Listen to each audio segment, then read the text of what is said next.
na-classify ang mga account titles, which is yung iba po ay assets, liabilities, at saka equity, revenue, at saka expenses. So, ALERE, yung kalalabasan po ng ating acronym. Okay, so pag sinabi pong current asset, so ibig sabihin itong mga asset na to ay ito yung madaling ma-dispose within a year, within calendar year. Ganun na lang po. Ang isang calendar year ay isang buong taon.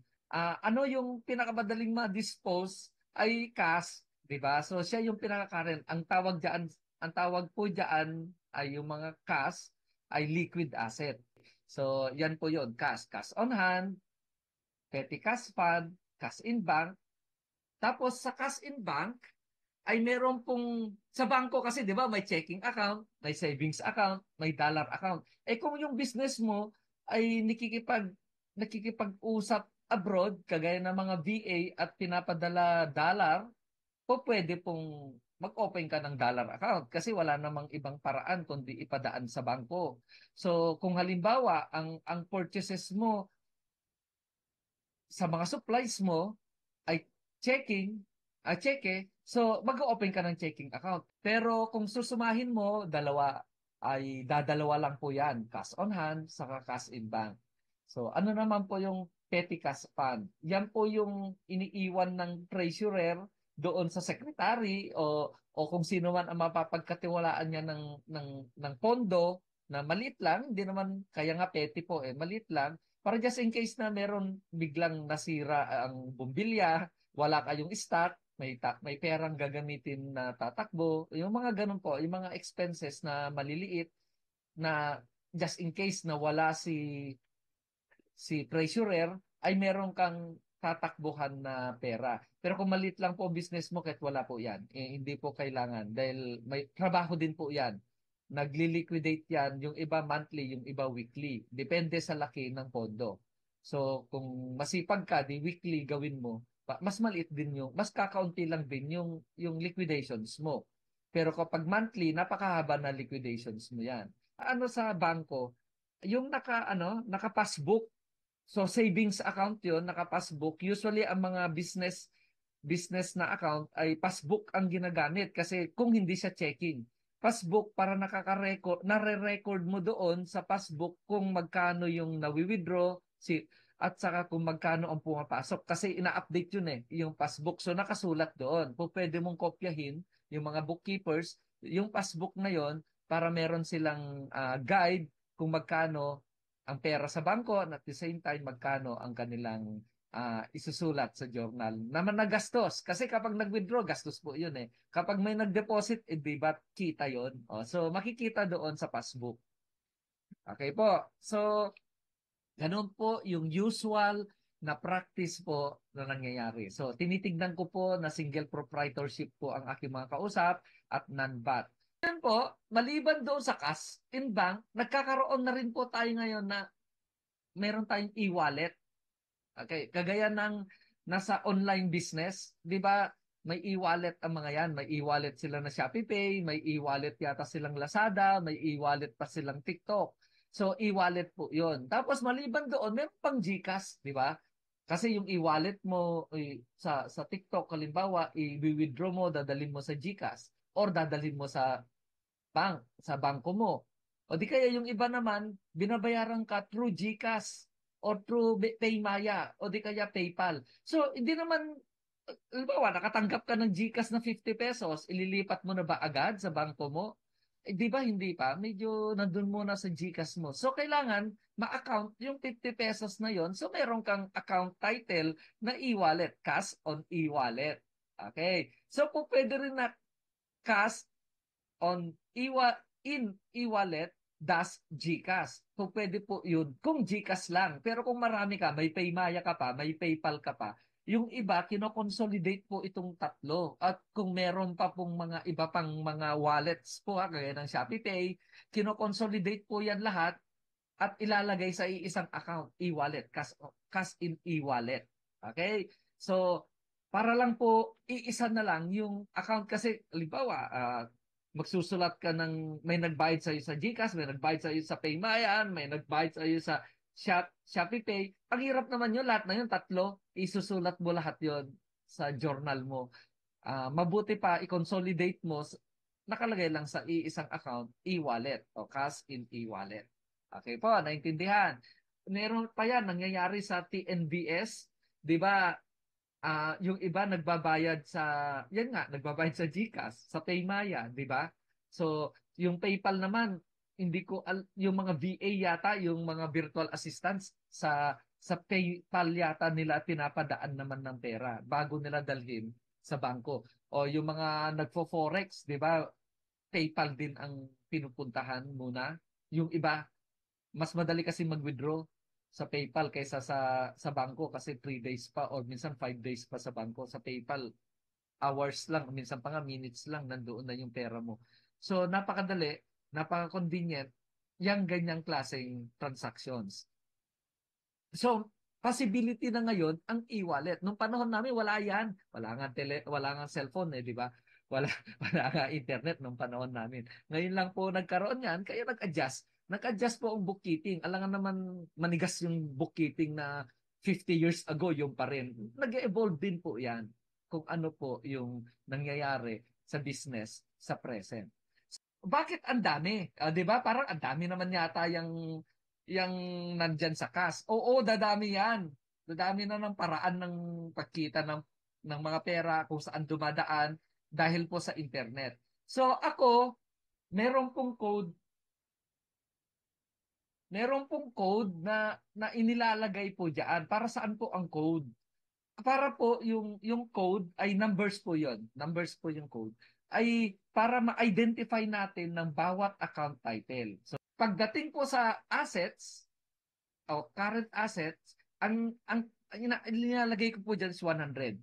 100 o yung iba 1,000. Oh, nasa sayo kung gusto mo 1,000. So, pero ako, okay na sa akin yung 100 kasi ano naman, service company naman to. So kung ganito karami ang iyong lalagay sa cash, di ba? 1, 2, 3, 4, 5, 6, 7, 8, 9, 10. So lalampas ka ng 10.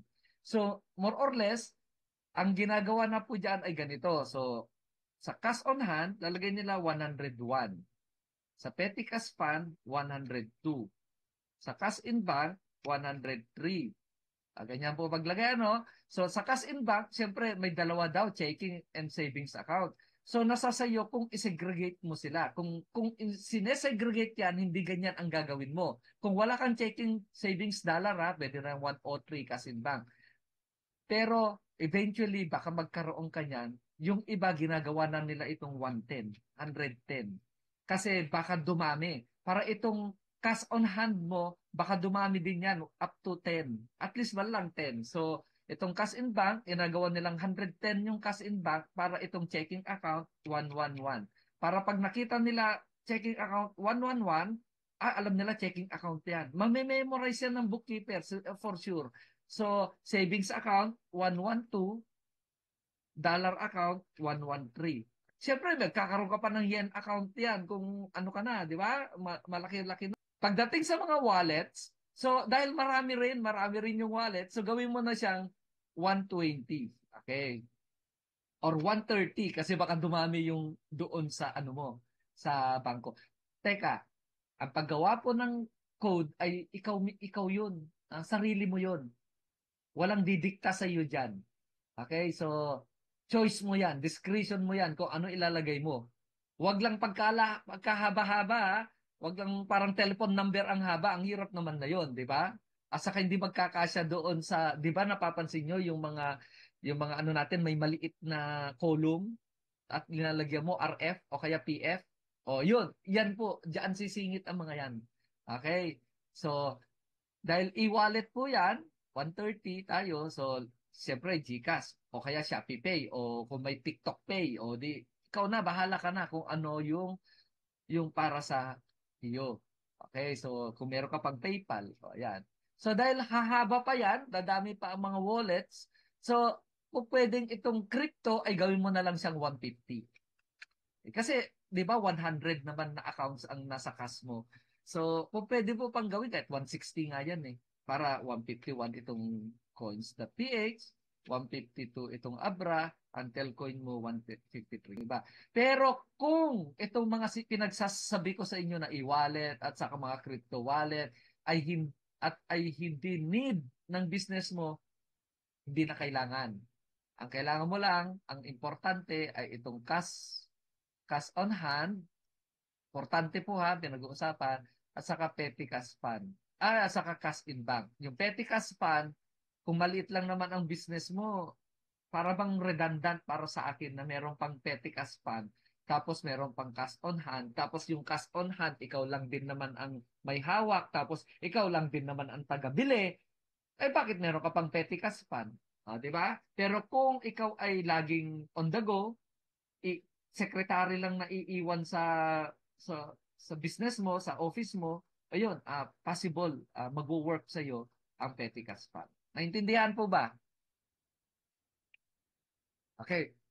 Hindi pwedeng ihalo dito ang sarili mong pera. Personal na pera, hindi pwede. Kagaya doon sa bangko, hindi po pwede. Baka naman isinali mo diyan yung mga time deposits mo, saka yung mga at kung ano-ano pang deposits mo na personal, hindi po kasali diyan. Perang sa business ay sa business lang. Hindi pwedeng paghaluin. Kahit po yung cash on hand nyo, iba ang wallet no o iba ang kaha. Kaha ang tawag na kasi kapag dating sa negosyo. Yung kaha mo para sa mga perang hawak mo ay nandoon lang. Hindi pwede sa wallet mo kasi magagastos mo yan. Except lang kung lalabas ka at meron kang bibilhin, syempre dadalhin mo yung pera. Okay? Pero kung ginagamitan mo naman ng credit card, o edi sa bangko yun. O di po ba? Kasi babayaran yun ng cash in bank mo. O kaya babayaran mo ng GCash o doon sa wallet mo yon. Okay? So, nasa sa iyo po yon. Negosyo mo yan. Kung saan ka nadadalian, kung saan ka mas maluwag para sa iyo, mas nakakatulong para sa iyo, para hindi ka ma-stress, ay yan po yon. Okay? Importante yung dalawa, cash on hand, saka cash in bank. Sa ating ah, pag-aaral, ay halos dalawa lang po ang gagamitin natin. Cash on hand, saka cash in bank. Okay, wag niyo nang hanapin yung mga e-wallet ha. Hindi muna natin titingnan 'yan. Basta importante alam niyo yung basics. At sumunod na po, pwede pong madaling maging pera. Okay? Liquid asset kanina yung pera. Ito naman ay po pwedeng madaling pera ito kasi itong accounts receivable ay ay singilin mo yan eh. So within a month, pwede ka nagpautang within a month o within a week. So sa accounts receivable, dalawa po yan. Kung gusto mong gamitin ito, okay lang. Pero kung hindi, hindi masyadong ginagamit itong dalawang to. So, wag na tayo medyo magpalayo-layo dyan kasi pwede naman, simple lang, accounts receivable. Ngayon, sa mga doctors, mga dentists, pwede pong mangyari na mayroong utang sa inyo yung pasyente. Possible po yun. Alangan namang na heart attack na, naratay, attack ito, na heart attack na. Pinaglalamayan. Nakakaya naman na pumunta ka sa lamay, naniningil. Hindi po ba? Siyempre, palipasin mo man lang ng asyam o kaya 40 days para maningil. O yung mga ganun ba? Di po ba? Ah, So, meron pong ganyan, patient's accounts receivable. O di kaya, yung pasyente na emergency, hindi niya dala yung pera niya, ikaw yung nataon na doktor doon at alam mo naman na dapat magbayad yun sa serbisyong ginawa mo sa kanya, yun, ay meron kang receivable doon sa pasyente. Meron din pong insurance. Di ba meron minsan kinacharge yung insurance na yung mga nangyayari sa sa aksidente, yung mga ganoon po ba? So, pumunta yung pasyente sa iyo, ikaw nag-attend, pagkatapos dahil hindi ka binayaran ng pasyente, ang magbabayad sa iyo yung insurance na next month pa ikaw babayaran. So, meron kang accounts receivable doon sa insurance. At ganun din yung HMO. 'Di ba may mga HMO na card na ginagamit papunta doon sa dentist o sa doctors na nagpapa-check up, wala silang bayad. Sina-charge yun sa HMO. So, yun lang po, pwedeng bumagsak lang sa isang account at ang tawag doon ay accounts receivable. Yung mga receivables na madali lang o ah, sandali lang itong singilin. At Yung accounts receivable, meron po yan kapag marami nang nangungutang sa'yo, di ba? May mga lending, may mga lending companies. Oh, maraming nangungutang sa'yo. Usually may separate silang book diyan. Nagaling din BIR. Subsidiary ledger ng accounts receivable. So, accounts receivable, yung pangalan ng tao, ilalagay po dito. Yung, albawa, si Juan de la Cruz. Ayan. Talagay mo diyan, Juan de la Cruz. Para alam mo na si Juan de la Cruz ang may utang sa'yo nung amount na yon. So, lalagyan niya. Lalagyan nila yan. Meron silang subsidiary ledger para dyan. Para makita kapag nagbayad si Juan de la Cruz, pupunta ka dun sa account niya, sa ledger niya, para i-minus mo. Ganun po yon. So, iba-ibang pangalan ang inilalagay po dyan. So, ano naman itong asset na to, itong prepaid expenses? Ang insurance, di ba nagbabayad ka advance? Sa isang buong taon na to, hindi naman ang insurance ay magbayad ka pagkatapos yung taon. Hindi naman advance. So, ito ay asset mo, parang pinautang mo yun sa insurance yung bayad mo na unti-unti mong ginagastos. So, prepaid expenses po ang tawag doon, yung insurance mo pong yun. Halimbawa, yung clinic mo, pina-insure mo ng 1 million. O kaya pwede rin po yung sasakyan, kung ikaw ay PNDS, yung motorsiklo mo, 'di ba may insurance 'yan na comprehensive? Yung sasakyan, ewan ko sa motorsiklo kung may comprehensive din. So, 'di ba nagbabayad ka mo maubos? Before mong maubos yung insurance, yun, prepaid po 'yon. So, para kang nagpautang, pero every month ano yan, parang nakakaltasan. So, yan ay kasali sa adjusting entries na ating makikita pag tayo na ay gagawa ng financial statement. Okay. Pwede rin po yung prepaid rent. Di ba may mga lessor na hihingan ka na ng 6 months advance. So, para mong pinautangan yung lessor ng 6 na buwan at inuunti-unti mong kinakain sa pamamagitan ng renta. So, yan din po ay asset. Okay. Office supplies. Okay. Ang office supplies po ay para sa akin ay asset. Kasi binili mo yan maramihan. Halimbawa, office supplies, kailangan mo ng coupon ban. O, bili ka nga muna ng 5 coupon ban sa tindahan. Hindi naman ganun, di ba? Bibili ka per maramihan. Isang rim, ganoon ang binibili mo. Tapos ballpen. Alam nga naman, isang ballpen lang bilhin mo. Siyempre, isang box na yon dahil kailangan mo yon. Halimbawa, kung ikaw ay dentista, di ba? Kailangan mo bulak, alcohol, and so forth. Hindi ko alam kung ano pa yung mga gamit ninyong supplies. Ah, sa doktor, 'di ba, may gasa, yung mga ganoon, kung ano-ano pang supplies na kailangan nyo. Sa ibang business, halos kakaunti lang ang supplies nila kasi service. So sa office supplies lang marami yan, yung usual, yung normal na supplies na kailangan mo. Malamang yung paglilinis mo ng motor mo, sasakyan mo, ay may mga chemicals yun, supplies din po yun pupunta. Basta ang supplies ay yung mauubos mo within the period, within the calendar year, ang pinakamatagal, ay supplies po yun. Kailangan yun yung kaya mong ubusin. Siyempre, hindi ka naman bibili ng pansampung taon, ano yun, end of the world. Hindi ka bibili ng pang 10 taon na supplies. Bibili ka lang for 1 quarter lang or for 1 month lang. Ganun po yun. So, yung mauubos within the period, ayun po ang supplies.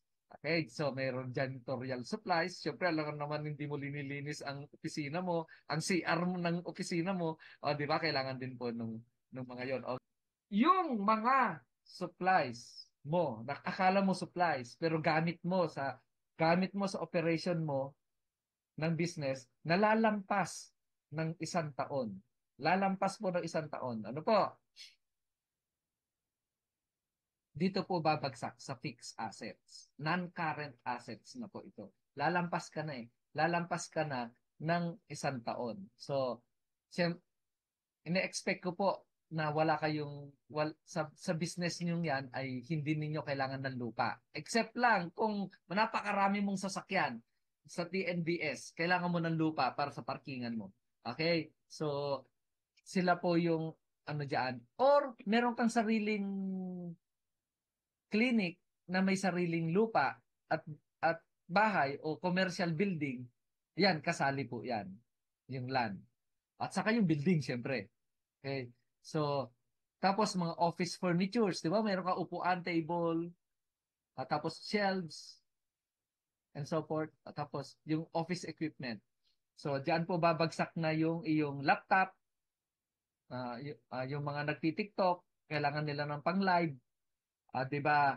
Actually may sa fixtures, balik tayo sa fixtures, ay diyan ko inilalagay yung pag-improve. Halimbawa, bodega, kailangan mo ng bodega. 'Di ba, papagawa ka ng improvement, lalo't bahay yung opisina mo.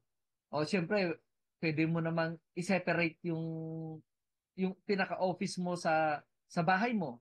O di nagpatayo ka ng maliit mong opisina doon sa loob ng bahay mo para naman hindi kita hanggang doon sa CR na o kita hanggang doon sa dining table. Di nagmukhang bahay. So, siyempre, pag gusto mong gawing mukhang opisina, so nagpagawa ka. So, diyan po papasok 'yun. Okay? Kasi yung ginawa mong 'yun ay lalampas ng 1 taon 'yun for sure. Baka nga 10 taon abutin 'yun eh. Hindi pa nasira yung mga nilagay mo doon. So, okay, syempre meron kang mga furnitures doon na inilalagay, yung mga shelves at kung ano-ano pa. So, office equipment, yung mga gamit mo sa opisina, yung mga doctors, marami yan. So, may mga equipment sila na kailangan nila lalo na mga dentista, yung mga barbershop, 'di ba? Yung mga upuan sa barbero, sa hindi ko alam kung aabot ng lampas 1 taon yung clipper. Clipper ba tawag doon? Yung maingay na ano sa buhok. So kung lumampas ng 1 taon yun, dyan siya babagsak. Pero kapag yan ay sirain, 6 months lang siya, babagsak siya sa supplies. So yun po ang inyong titignan. Siya ba ay babagsak ng 1 taon o lampas 1 taon? Kapag lampas 1 taon, dito nyo na ilalagay sa equipment o fixed assets. Okay, siyempre, yung vehicles, wala naman 1 buwan lang na vehicle, except, wag naman sana, maaksidente, o so 1 buwan lang. Pero may insurance naman yon, so possible na binabayaran ka ng insurance, so nabalik. So yung mga computers mo, vehicles, yan po yon. So, paano natin, meron akong sinulat dito eh. Tingnan po natin kung nandyan pa.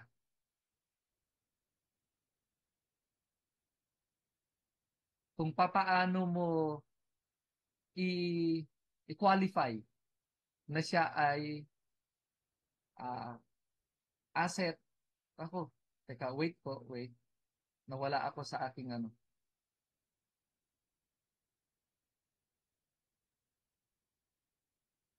Okay, length of serviceability.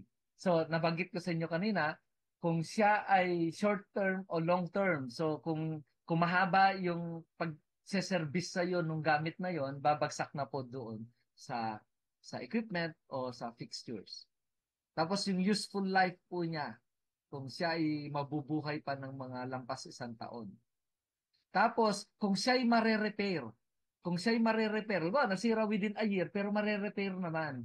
So, po pwede po siya doon sa equipment. Pero kung hindi na siya ma-repair, at for replacement na, supplies na po yun. Naintindihan po ba? Okay. So, alam nyo, mahirap mag-ano dyan sa mga dentista. Dami nilang gamit, di ba? Yung pangkutkot sa ngipin.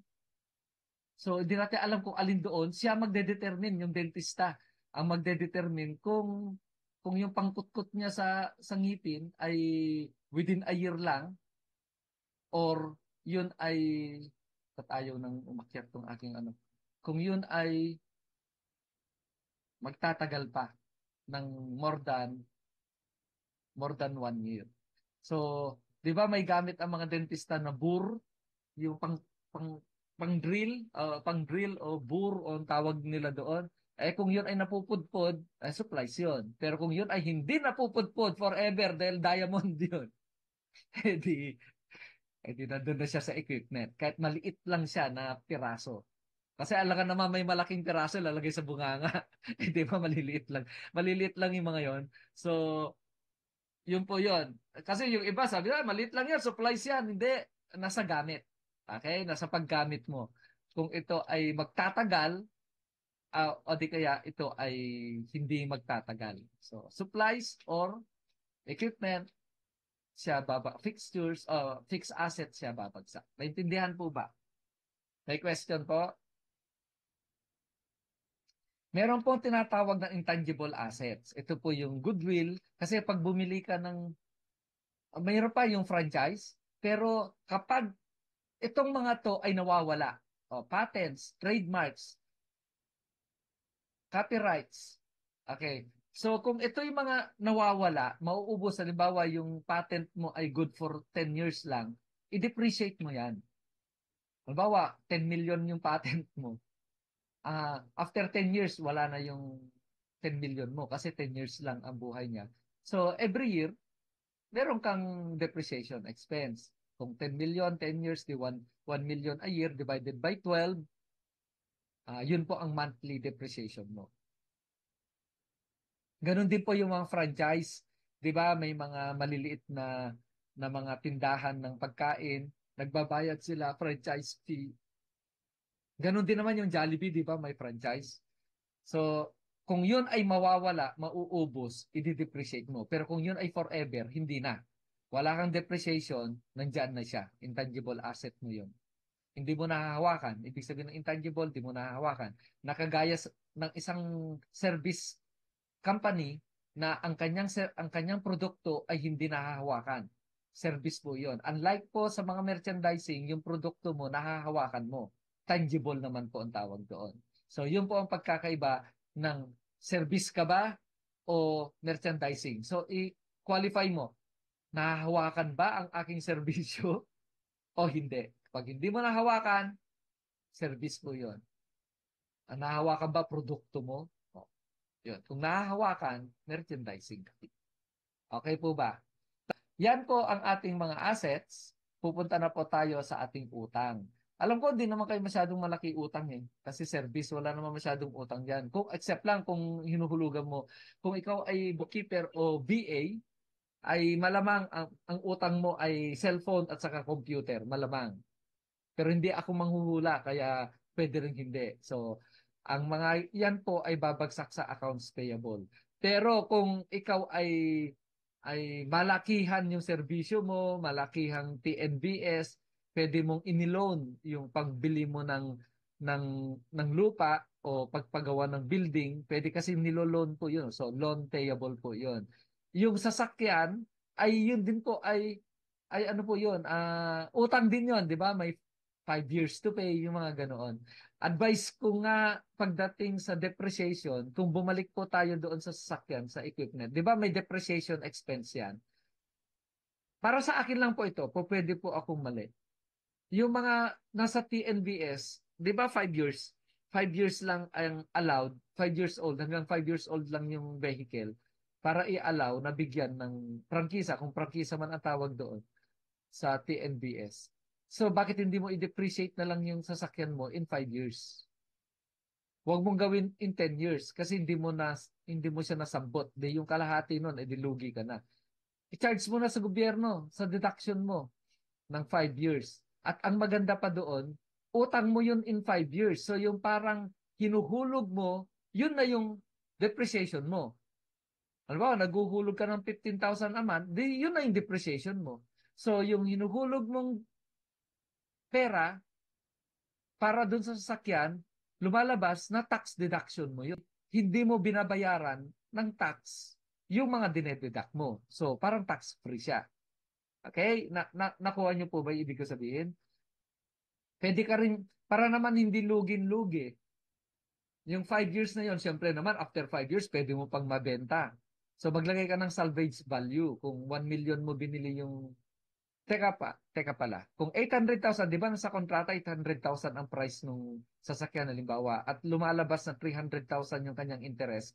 Interest expense po yung yung 300,000 na yun. So kung halimbawa, yung sasakyan naglagay ka ng salvage value na 200,000 o 150,000, ima-minus mo yung 150,000 doon sa 800,000 at ang i-depreciate mo lang po ay yung pong natitirang 650,000 para doon po sa sakyan. Bakit may salvage value? Kasi may value pa naman siya after 5 years. Eh kung nabenta mo yan ng 200,000, so meron kang gain. Meron ka pong gain na 50,000, i-ano mo rin yun sa BIR na nagkaroon ka ng gain, other income, na 50,000 doon sa binenta mong sasakyan. Okay, so naintindihan po. Ganun po ang takbo naman doon sa taxation side ng bookkeeping. Meron ka ring utang sa iyong mga empleyado. Ang tawag po doon ay mga accrued salaries. Di ba? Halimbawa, ah, nagtrabaho na yung empleyado mo ng 1 to 15, itong buwan na to, hindi mo pa siyang sasahuran. So, may utang ka sa kanila ng 15 days. Yun yung accrued salaries. Okay? Ganun din po yung rent. Halimbawa, ang ang ang usapan nyo ay end of the month ang bayaran mo, hindi advance. So, yung isang buong buwan na yon ay accrued po yun na rent. Utang mo po yun. Everyday, di ba, everyday, habang umaandar yung araw, nagkakaroon ka ng utang hanggang sa dumating yung time na ikaw ay babayaran mo na yung utang mo sa sahod o utang mo sa renta. Okay po ba? So, alam mo, ganun din po yung utilities eh. Uubusin mo muna yung tubig sa isang buong buwan bago ka magbayad. Ganun din sa kuryente. Di ba? Ganun din sa postpaid. Postpaid po ito ha, na telepono. Actually, postpaid po yung mga landline. So, papasok po dun sa accrued na yun. Okay po ba? So, ganun din po yung accrued interest. Kung meron kang loan, magbabayad ka ng interest mo sa katapusan. So, dahil para, halimbawa, para sa buwan ng June, yung interest na yon ay katapusan mo babayaran. Ngayon, may 2 araw ka ng utang na interest. So, nag-accrue po yun. Okay. Saka, hindi lang po yun. Meron ka rin unearned revenue. Okay. Utang din itong unearned revenue. Paano naging utang revenue yan? Yan po yung mga nag-advance payment sa'yo. Halimbawa, may nakausap ka, may hahatid ka halimbawa sa airport bukas, binayaran ka na ngayon o the unearned service revenue yon dahil bukas mo pa gagawin yung serbisyo pero binayaran ka na ngayon. So, lumalabas parang deposito, para siyang deposito, pero pagdating po sa taxation ng deposito, depende. Okay? Kung yung tong deposito na to ay hindi mo na pwedeng i-withdraw o tawag doon. Basta yan ay pag binayaran mo na, bayad na yan. Ma-deliver mo man yung service o hindi, yun na po ay income na yun. Hindi yung unearned. Income na po yun. Pero kapag yan ay withdrawable, po pwede pa niyang i-withdraw yung ano mo at kukunin. Refundable pala yung tamang term. Ay pwede pa niyang kunin. Ayan po ay liability. Okay? So, okay na yan. Okay na yan. Ito, taxes payable. Kung kayo po ay BMBE, di ba meron kayong binabayaran 3% na percentage tax. Hindi lang BMBE ang nagbabayad dyan, itemize at saka OST. So, yung payable nyo doon, di ba every time na kayo ay makabenta ng serbisyo, ay kapag dadalawa lang ang iyong libro, yun ay sisimulan po natin next week ha, 2 or 4 na libro ay sinusulat na po yung payable na yon. Kasi 'di ba, kailan ba bayaran ng percentage tax? 'Di ba kada quarter lang. So kada quarter. So tapos na yung quarter. Tama? Tapos na yung quarter kapag ikaw magre-remit na ng percentage tax sa BIR, sa gobyerno. So, halimbawa po, first quarter, 'di ba April ang bayaran. So yung January nakita mo ay nagre-record ka na ng payable na percentage tax kasi meron ka ng utang nun sa gobyerno every time na ikaw ay may tatanggaping income. So, tuloy-tuloy po yon hanggang March 31. So, lahat na ngayon yung kinita mo times 3% sa percentage tax at i-remit mo na. So, lahat po yun ay payable. I-remit mo na ngayon sa gobyerno. Okay po ba? So, ibig sabihin nun, inutang mo, hawak mo, utang mo. Kasi ang percentage tax po ay tayo ang magsho-shoulder. So, expenses po yun. Tayo kasi yung nagbabayad. Hindi natin kinukuha sa customer. Unlike po sa VAT. Sa VAT, ipinapatong. Di ba napapansin nyo yung selling price papatungan ng VAT? So, yung ipinatong na VAT ay hindi kita yon ng seller. Yun ay pinahawak lang ni BIR o ni gobyerno sa iyo para i-remit sa kanya pagdating ng remittance. Sige, non-current liabilities na tayo. Lahat po ng mga liabilities na lalampas sa isang taon. Yan, kagaya ng bank loan, hindi lang naman isang taon yan eh. Minimum, ang alam ko 3 years yung iba, maximum. Pagsasakyan 5 years. So kung nakuha mo ng 10 years yun at mababang interest, di mas maganda. Okay? So meron din yung mortgage, imo-mortgage mo yung properties mo. So kung ikaw nag-issue ng bonds, alam mo, nangutang ka kasi ang bonds parang investment po 'yan. Okay? So na po tayo sa owner's capital. Dadalawa lang po yan. Ito po yung equity.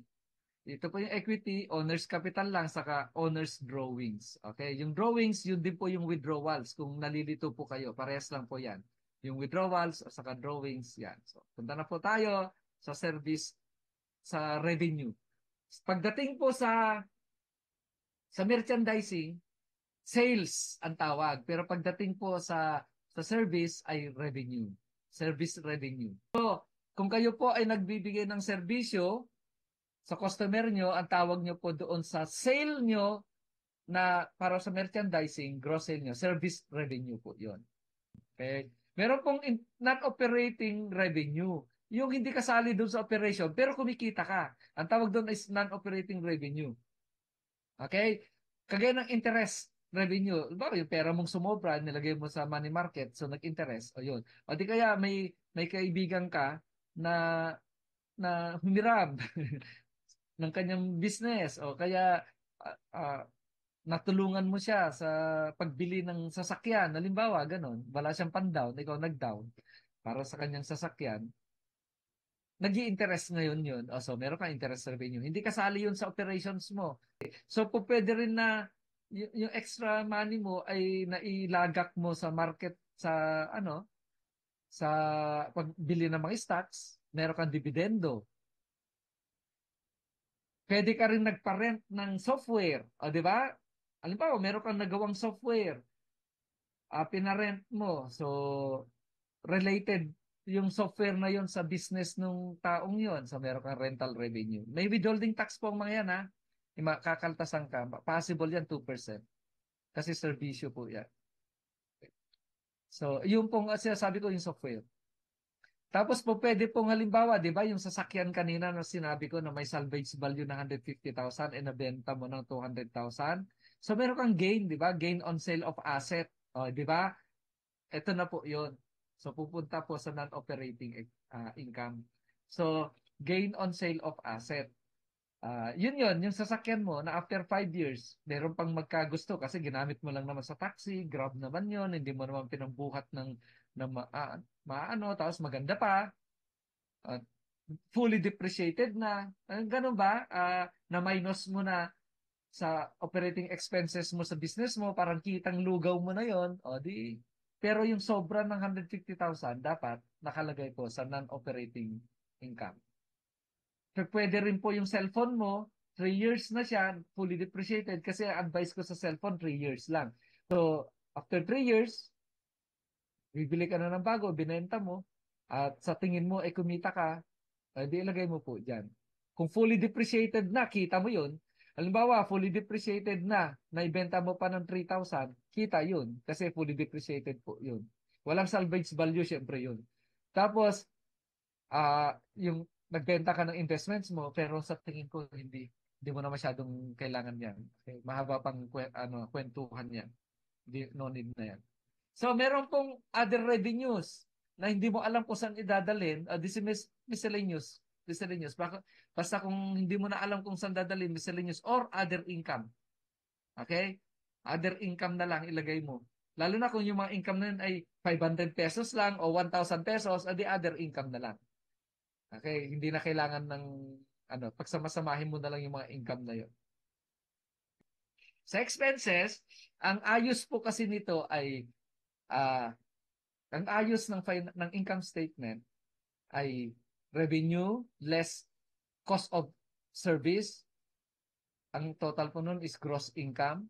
Yun po yung formula, ano po? Then less operating expenses o kaya OPEX. So operating expense, ile-less din doon sa gross income.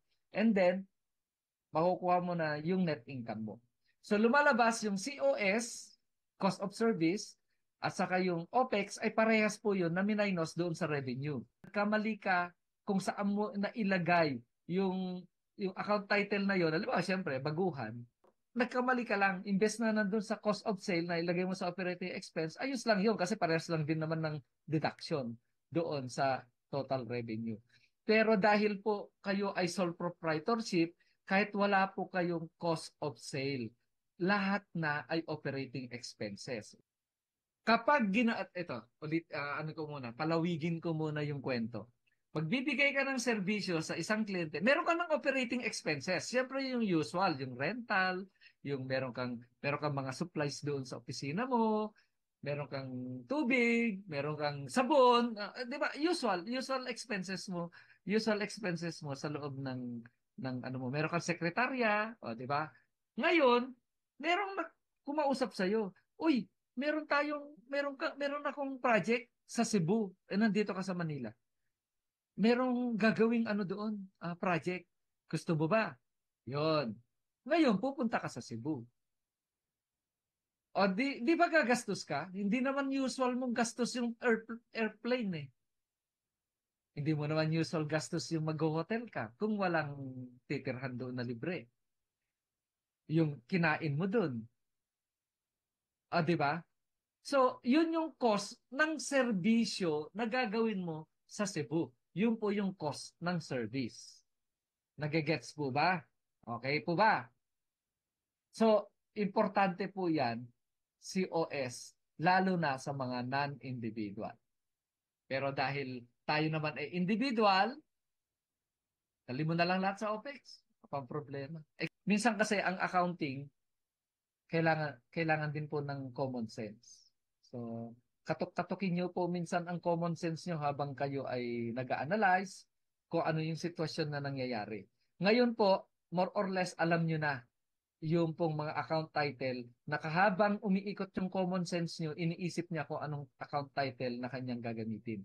Just in case meron kayong account title na hindi nakasali dito sa account titles natin, pwede po kayong maglagay. Except lang, kung kakaibang account title at hindi masyadong ginagamit sa practice, baka kasi hindi maintindihan ng usual ng general. So, hahanap ka ng lusot kung ano po yung mga yon na dapat gamitin. So, punta tayo sa code. So, accounts receivable, tayo 200. I-200 mo na lang yan kasi 100 yung current asset. So, sa yung prepaid expenses ay pwede pong kasali na siya doon sa 200 kasi kakaunti lang naman yung receivable. Yung itong non-current asset, pwede na po siya sa 300. So since marami-rami yan, pwede mong isa-isahin na lang. Tapos pagdating po sa intangible assets, pwede na po siya sa 380. Kasi kakaunti lang naman intangible assets, possible na dumami itong fixed assets mo. Kasi marami po. Marami talaga yan. Kung 10 ang iyong cellphone, di ba? 10, no? Tapos 10 yung nagla-live, galing nun. Hindi ka na non-bat nun. Bat ka na nun. Okay. So, liabilities, pwede pong 400. Bahala ka na mag-segregate kung ano-ano yan. Kung ano ilalagay mo sa accounts payable, sa accrued expenses, bahala ka na lang maglagay. Marunong ka na, malaki ka na, may common sense ka. So ilagay mo na lang po doon. Pagkatapos, pagdating mo po sa kapital, so 400 ka rin na yun, no? O 500 na siya. So biro mo, dadalawa nga lang yan eh. So biro mo buong 100 ng yung 501 to 599. Kanya lahat, oh.